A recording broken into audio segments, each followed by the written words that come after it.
Super fresh at hot off the press. Artista update para sa inyong mga beshi.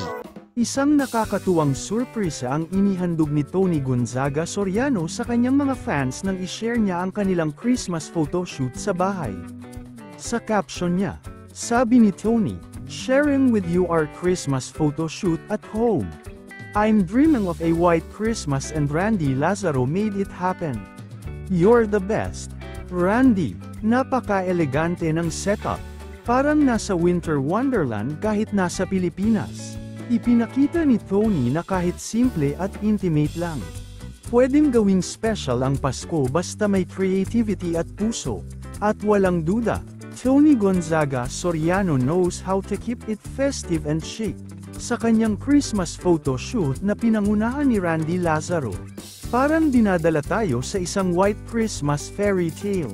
Sobrang touching ng ganitong eksena kasi ipinaparamdam niya sa kanyang mga fans na part sila ng holiday celebration nila. Nakakatuwa na sa kabila ng pagiging busy. Naisingit ni Tony ang ganitong proyekto na punong-puno ng pagmamahal at holiday vibes.